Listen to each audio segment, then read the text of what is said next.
Good morning, class. We are going to have the class number 4 on understanding food nutrition labels. So that's the outline for today's class. The basics of food nutrition facts labels and how to evaluate food labels, serving size and daily value on the food labels, food additives and artificial colors. And lastly, we are going to talk about sodium and salt and DASH diet.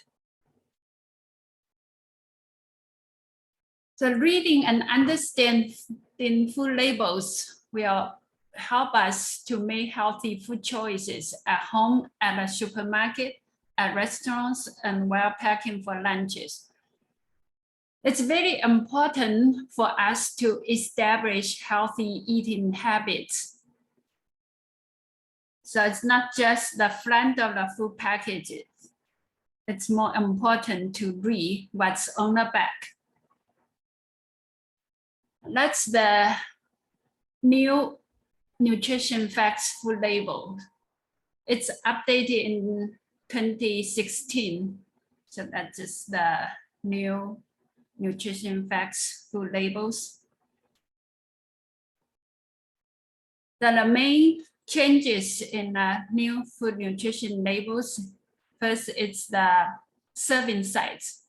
So the serving size, it's in larger and bold font. And the calories go big, so it's become very noticeable.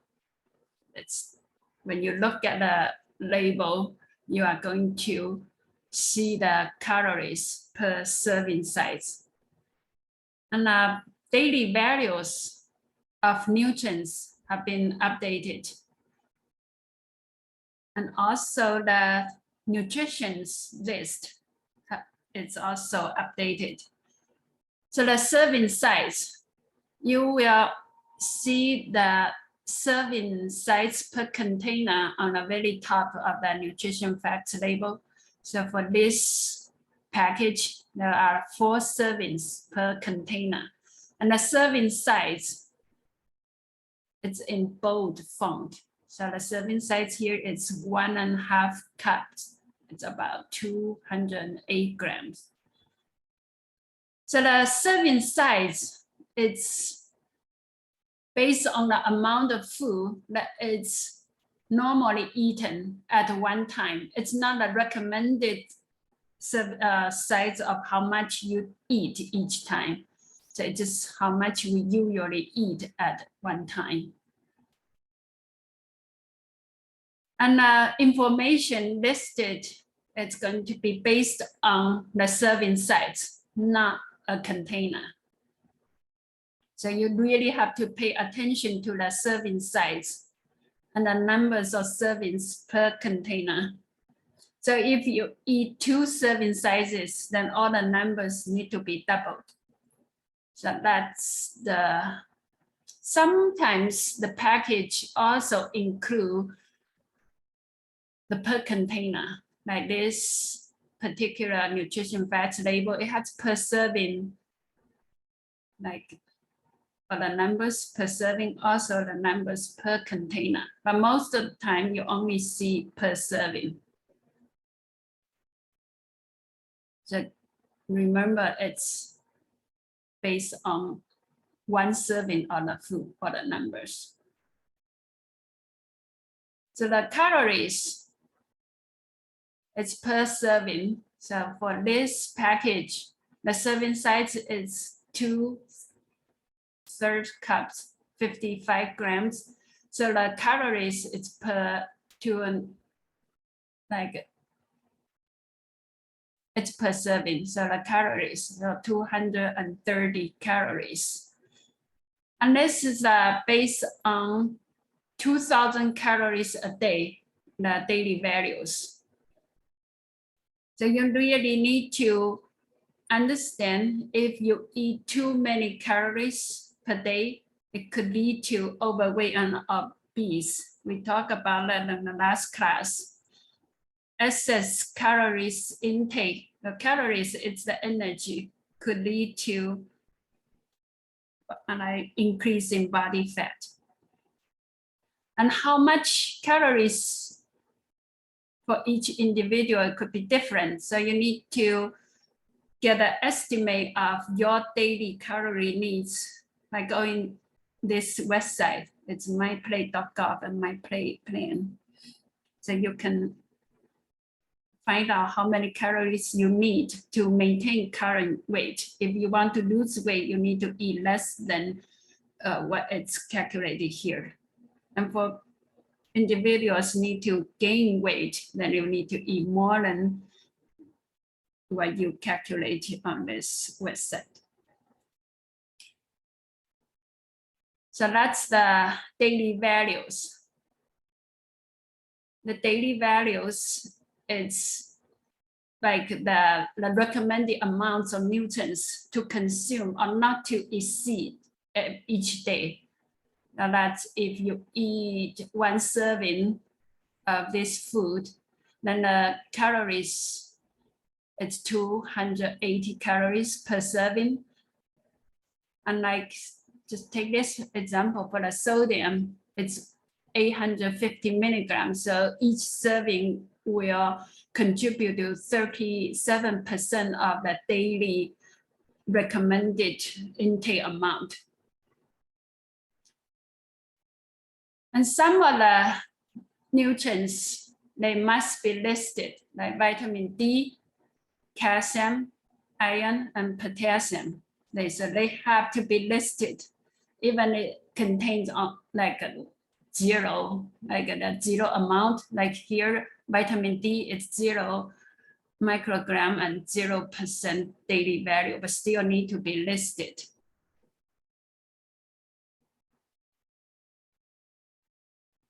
And if a food claim it's low in a certain nutrient, it means it contributes to 5% daily value or less. Here, vitamin D, it's considered low because it's 0 micrograms, so it's 0%, contribute to 0% of daily value.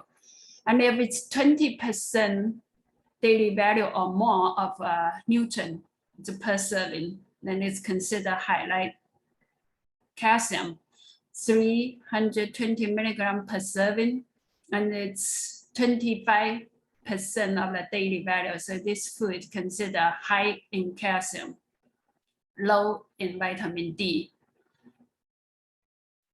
So more often you need to choose foods that are high in dietary fiber, vitamin D, calcium, iron, and potassium, and low in saturated fat, trans fat, of course, and sodium and added sugars. So some you want to choose those that are low, some you want to choose that are high. So that's high in dietary fiber, vitamin D, calcium, iron, and potassium. And that's the units, like the original food labels. They use the international units of like vitamin A, vitamin E, and vitamin D.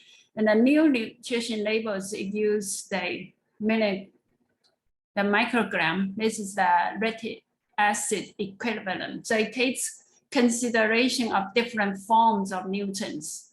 Like beta carotene, you need more to have the same effect. So you need 12 microgram of beta carotene and only 1 microgram of retinol. And same with the vitamin D. It used to be the international units. Now we're using micrograms. So 1 international unit equals 0.025 microgram. And compared to the original and new labels, we can see that some of the calories from fat, it's removed. In the new label, we don't see calories from fat. We are going to talk about fat in later class. So because that's a lot of new and updated information on fat. Now, the vitamin A and C and the original label are also removed because nowadays we no longer have this deficiency in vitamin A and C, so they're no longer listed, but instead we list the vitamin D, iron, that's like more commonly deficient in our diet. So remove calories from fat, add vitamin and removed vitamin A and C, add vitamin D and potassium, and also added sugars are included in the new label. So added sugar is the sugar added during the processing of foods, like sucrose. Sucrose, that's commonly called referred to as table sugar, and sugars from all kinds of syrups and honey, from concentrated fruit or vegetable juices.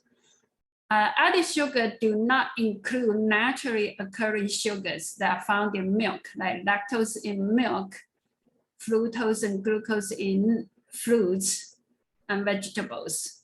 The added sugars daily value is 50 grams.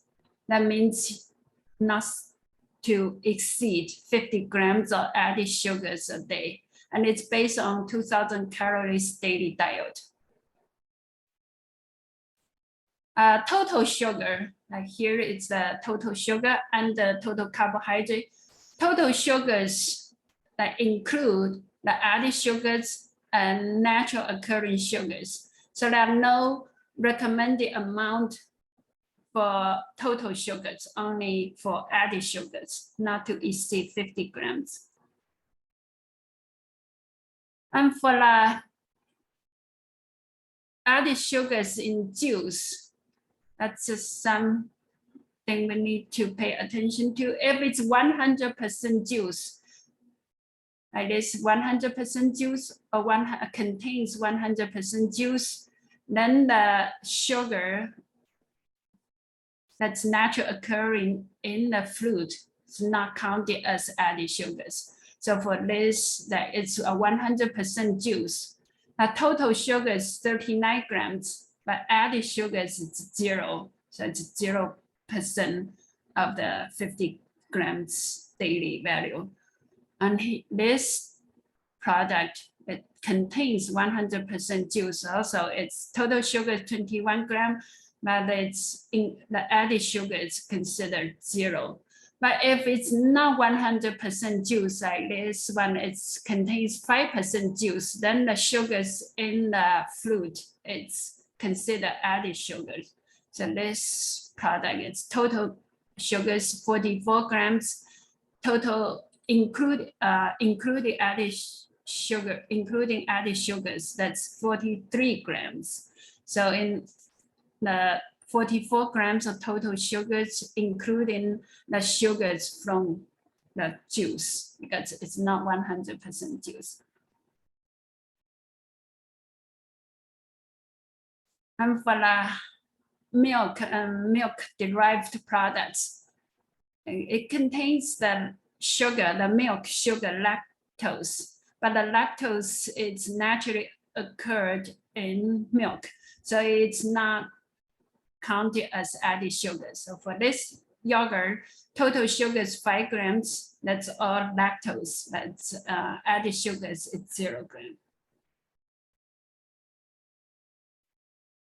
But this yogurt product, it contains added sugars. So total sugar is 19 grams, and 13 grams it's added sugar. So let me see, the total sugar is 19 grams, 13 grams of added sugars.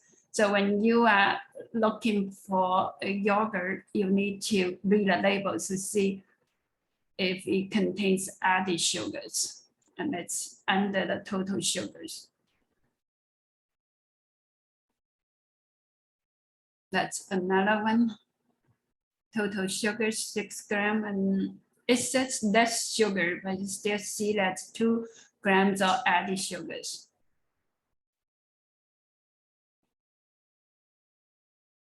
So how do you know that the sugars or other ingredients in the food package, you need to read the ingredient list. It's under the nutrition facts, it's ingredients. So from the ingredients, you are going to look for the added sugars. So the ingredients is required for foods with more than one ingredient. So it's, if the food has more than one ingredient, it must have this ingredient list. So some products, there are no ingredient list because it only has one ingredient. Like yogurt, if it only has the milk, then it doesn't need to have this ingredient list.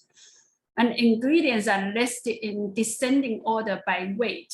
So for this product, the first one is organic protein blend. It means it has the most amount. So it's in descending order by weight. And those in the largest amounts are listed first. So for people with food sensitivities, they're trying to avoid some ingredients or trying to limit some ingredients, then they need to read the ingredient list. And then at the end of the ingredient list, it also contains the allergens, like the common allergens, like peanuts. So this yogurt, it has no added sugars. So for the ingredient list, it has this milk, and then all the others are the beneficial bacteria for fermenting lactose in the milk. It's the bacteria use lactose in milk and ferment it into lactic acid. 5 grams of total sugar at 0 grams of added sugars. So from the ingredient list, you don't see any sugars added. So added sugars are in the ingredients. For example, this yogurt, it has added sugar 0 grams, but then it has all the sweeteners. So you look for what's used to sweeten the particular yogurt. If it doesn't have added sugar, then a lot of time it has artificial sweeteners. Like this one, it has sucralose and acesulfame potassium. So if you are trying to avoid artificial sweeteners, you need to read the ingredients. So it is to look for the artificial sweeteners. So not just looking at this added sugar, let's say that's 0 grams of added sugars. So the food additives, by definition, it's any substance added to a food that is not normally found in the food. So that they're used to add flavor, and sometimes it's used to preserve a food. And there are many, many types of food additives. Now that are more than 3,000 total substances that are approved for use by the FDA. That's GRAS, it's generally regarded as safe. So that's the FDA consider safe to use. And they're used in food to maintain and improve safety, freshness, to preserve food, and to maintain or improve nutritional values. And most of the time they're used to improve taste, texture, or appearance to make them more enticing. So you'll find food additives on ingredients panel here, ingredients panels. So not just the most, like the almonds, peanuts, that's the largest amount. And the food additives usually is toward the end. Soy lecithin, natural flavors, sea salt, cinnamon, it's because they're usually in smaller amounts. So the labeling is mandatory. If a food additive is added to a food, it has to be listed in ingredients.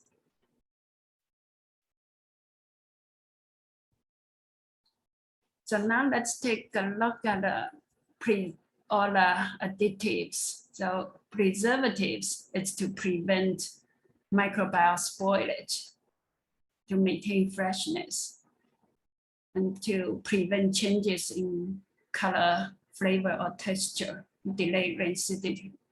So that's the examples are this ascorbic acid, citric acid, sodium benzoate. So a lot of times you see the antioxidants like all acid, like this is vitamin C. So it's an antioxidant and also acid. Citric acid is an acid, also an antioxidant. And this is vitamin E. And sodium nitrate, that's also very commonly used to preserve food. And sorbate.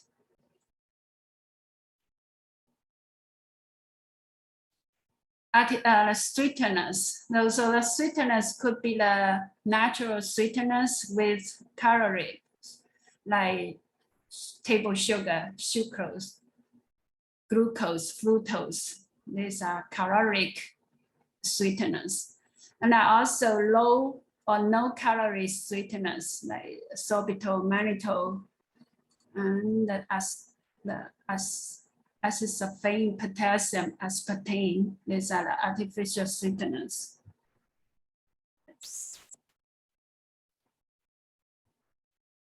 And flavors and flavor enhancers. Flavors, it's to add flavors, and they could be natural or synthetic, like natural flavoring or artificial flavor. And spices are also used to add flavor to a food. Flavor enhancers, it's to enhance flavors already in food. So the examples of flavors, that's natural flavors, flavoring, artificial flavors. And the examples of flavor enhancers, that is the MSG, that's very well known, MSG, but sometimes they use different names like hydrolyzed soy protein, autolyzed yeast extract. So these are also flavor enhancers. Now the fat replaces and thickness. So it's the simulate the mouthfeel of fat without adding fat or by removing some of the fat. The calories usually will be less because fat it's 9 kcal per gram, and then they usually replace with sugar or protein. It's 4 calories per gram, so to reduce calories, but at the same time to maintain the mouthfeel of fat. That's Ostergel, that's a synthetic fat replaces. And cellulose gel, some of this is a sugar, a polydextrose, modified food starch. Sometimes use whey protein concentrate or the gums, like xanthan gum or guar gum to replace fat. The thickness is to provide uniform texture and mouthfeel. Most of the time you find it, the names are like gelatins, pectin, the gels, guar gum, carrageenan, xanthan gum, and whey. So these are the thickness. Emulsifiers, that's to mix fat and water, like soy lecithin, egg yolks. Anti-cakings is to keep powdered food free flowing and to prevent moisture absorption. Most of the time we find it in silicon dioxide.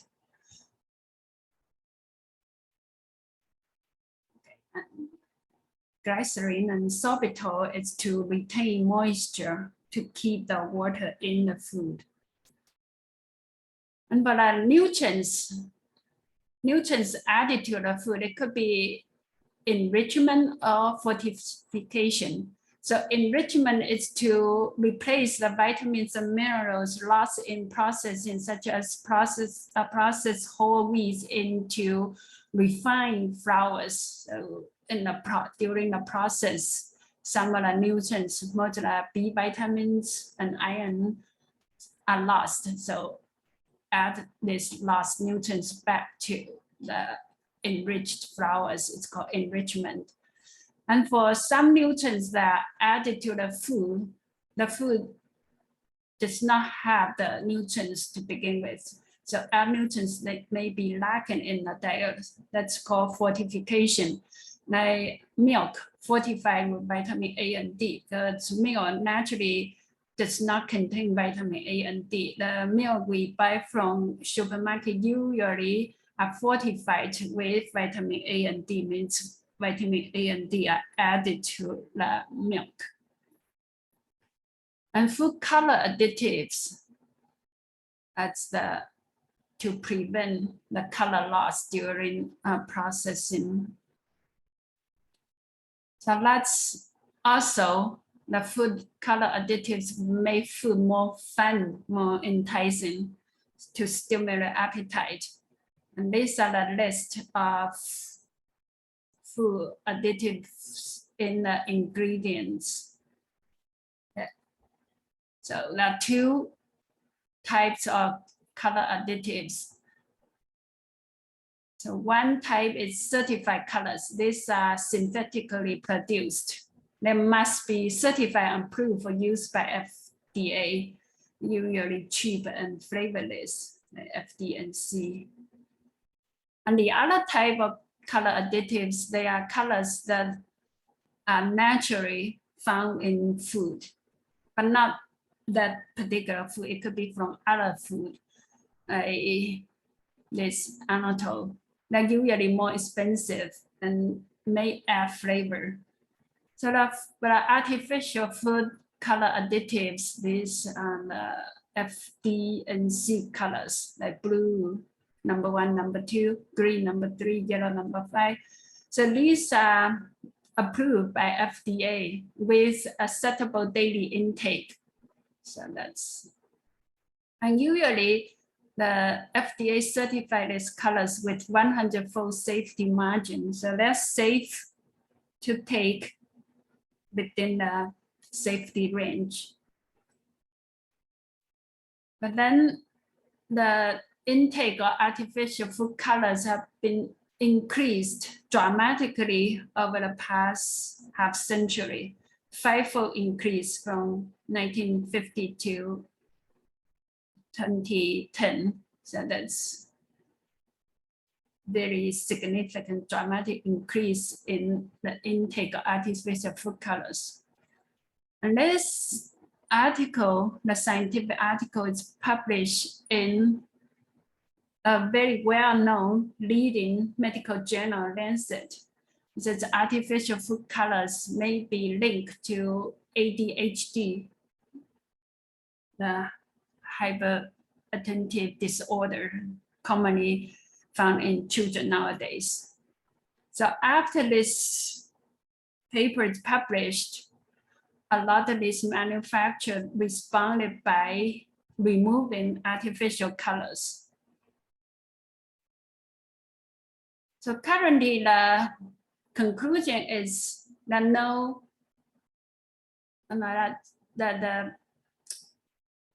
the link between artificial food colors and ADHD is inconclusive. That it may not be a cause of ADHD, but they contribute to some cases. So it could cause ADHD in some children, not all. But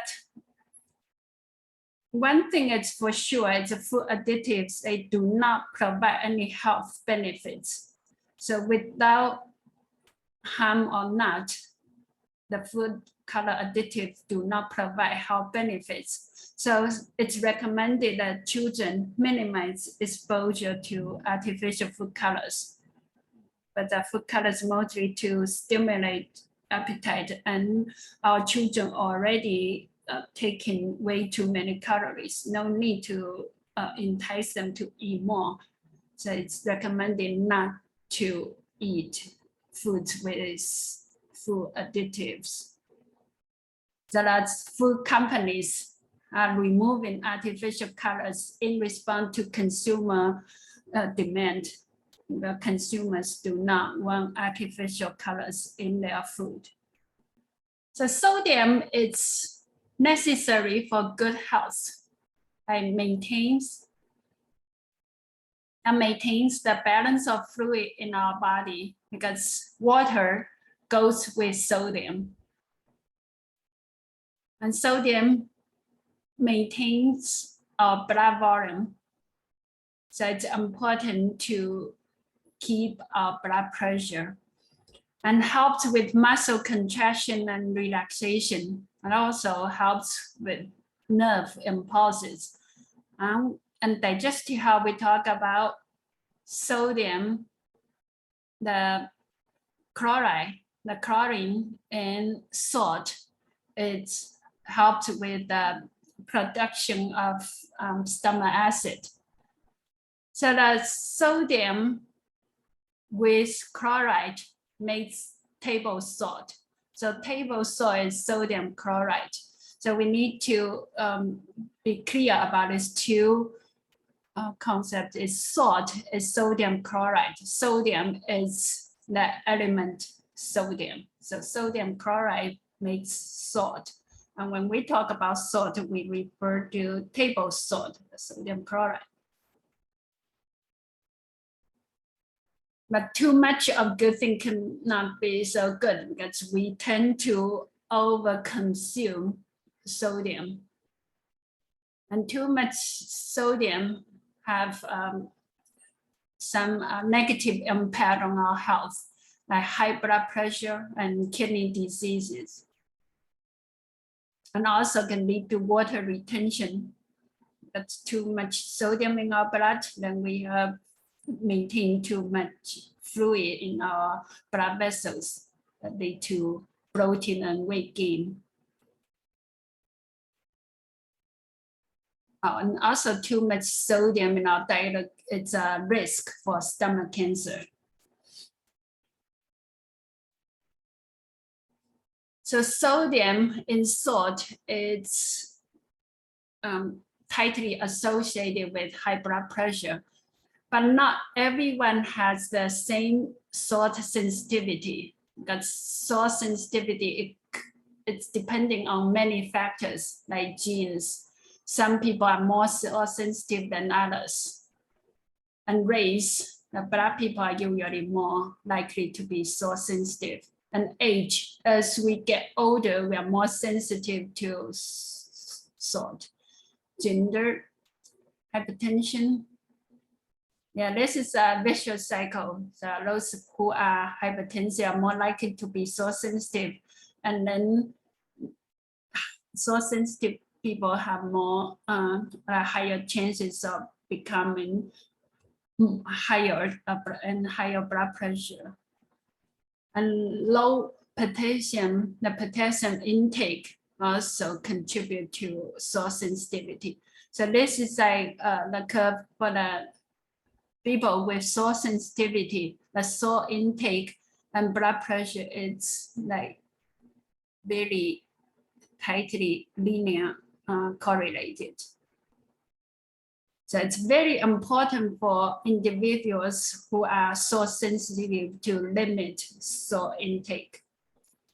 And sodium intake recommendations for adults between age 9 to over 70 years, just anyone above age 9, the adequate intake is 1.5 grams of sodium, and the upper limit is 2.3 grams.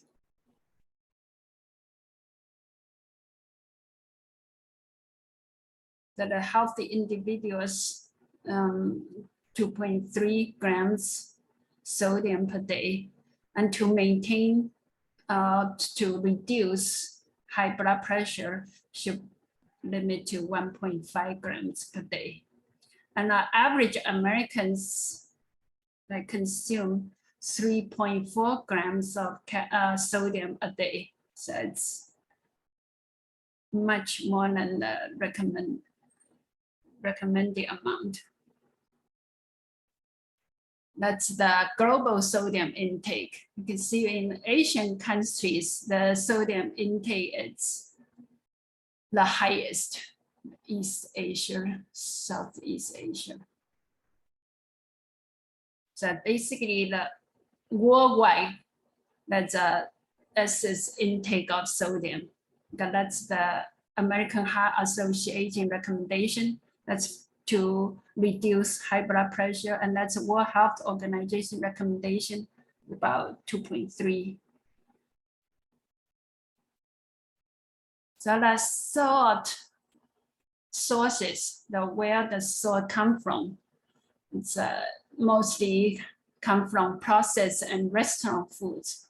More than 70% of the sodium intake comes from processed and restaurant foods, and 10% it's added at home cooking, and 15% it's naturally occurring, so occur naturally, just found in the whole foods.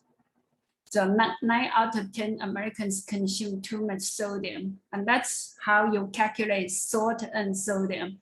Salt, the NaCl, it's the grams, so sodium times 2.54. So one teaspoon, so this is a teaspoon. 1 teaspoon, it's about 6 grams of salt and 2.4 grams of sodium. So if you consume 1 teaspoon, it's already over the recommended 2.3 grams of sodium. So that's the salty 6, breads and rolls, pizza, sandwiches, cold cuts and cured meats, soup. And that's the fast foods, like burritos and tacos. And cheese is very high in salt, because the processing of cheese from milk require adding of salt to precipitate the protein. Okay, so how to reduce salt intake? Just like to eat lower sodium. Fresh fruit and vegetables, whole grains, meats without added salt, low processed foods. And that's the tips to keep sodium intake in check. Avoid processed foods and fast foods. And look for foods labeled as low sodium. Start with whole foods. And use herbs, spices, and lemon to add flavor instead of table salt. So that's some of the examples. And this is a low sodium, vegetable juice, no sodium, 5 milligrams less sodium per serving. Yeah, no sodium means per serving as 5 milligrams or less. Doesn't mean it's a no, like none. It still can have a little tiny bit. And processed meat, it's very high sodium. Let's say gonna use sodium, like use sea salt and sodium nitrate. A lot of time I use sodium nitrate to preserve food. And the sea salt also used to preserve the meat. So this particular processed meat contains 490 milligrams of sodium per serving. So it's considered high sodium because 20% of daily value per serving. And chips and crackers usually are high in sodium as well. So you need to read the nutrition label, look for sodium. And also pay attention to the serving size. That's the chips and crackers, sodium. Serving size, only 5 crackers. And the popcorns. So some popcorns are very high in sodium. This one is 390 milligrams per serving. And each bag has 2.5 servings. So if you make your own, the sodium could be significantly reduced. Instead of 390 milligrams, when you make your own, only 5 milligrams. And fast food burgers and fries, the McDonald's hamburgers, 520 milligrams sodium, French fries, 270 milligrams sodium. So each meal could have 790 milligrams. And if you homemade your own, could reduce to 348 milligrams. And that's the dinner when you make from this processed meat, like ham roasted. It's the one meal could add up to 2,000 milligrams of sodium. And when you make your own from fresh ingredients, then it can be reduced to 99 milligrams. So that's a diet, it's a DASH diet. It's dietary approaches to stop hypertension. It emphasizes on low sodium, high potassium. So it's a high intake of fruits, vegetables, nuts, and legumes, low-fat dairy products, and whole grains. That's what you want to take more in DASH diet. Low limit intake of sodium, sweetened beverages, and red and processed meats. That's the DASH diet eating plan based on 2,000 calories. Like grains, 1.5 should be whole grains, like 6 to 8 servings daily. Vegetables, 4 to 5 daily servings. Fruits, 4 to 5 daily servings. Yeah, most people don't take enough servings of vegetables and fruit. And low-fat or fat-free dairy products, 2 to 3 servings a day. Meats, poultry, and fish, 6 or less daily servings. Nuts, seeds, dry beans, and peas, that's weekly, 4 to 5 servings. So it's about 1 serving a day. Fats and oils, 2 to 3 daily servings. And sweets should be limited to 5 or less per week. So it's less than 1 serving a day. That's the daily goal of DASH diet. The total fat should be less than 20% of total calories intake. Saturated fat, we are going to talk about fat in later class. And protein, 18% of calories. Carbohydrates, about 55% of calories. Cholesterol, 150 milligrams. Sodium, 2.3 grams, 23,000 milligrams. And for people are looking to reduce blood pressure, should be 1,500 milligrams of sodium or less. And potassium should aim for 47 milligrams a day. So usually our typical diet is high in sodium, low in potassium. So we need to reduce sodium and increase potassium to 4,700 milligrams. And calcium, magnesium, they also help to maintain healthy blood pressure. Dietary fiber, 30 grams a day. So that's the data showing for individuals on DASH diet, it could reduce systolic blood pressure over 12 weeks of study, and also reduce diastolic blood pressure. So compared to the control, it's the group on DASH diet. So the eating plan, that's just an example of serving. Like 1 slice of whole grain bread, consider a serving of whole grain. And for vegetables, 1 cup of raw leafy vegetables, 1 serving. If it's cooked, then ½ cup.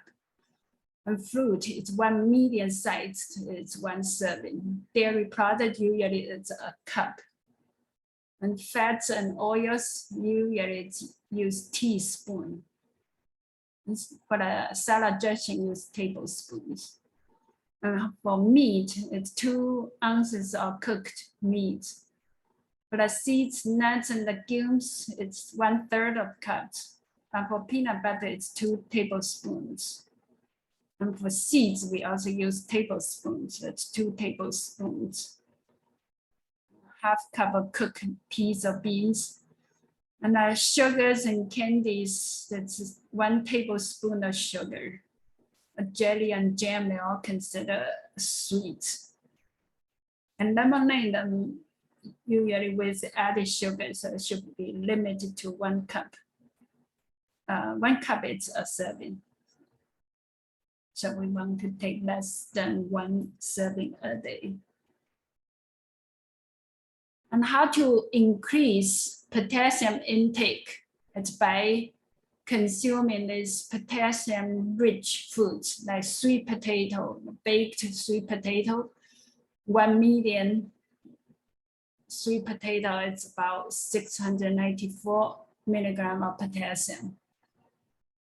Beet, yogurt, plain, it's also very high in potassium.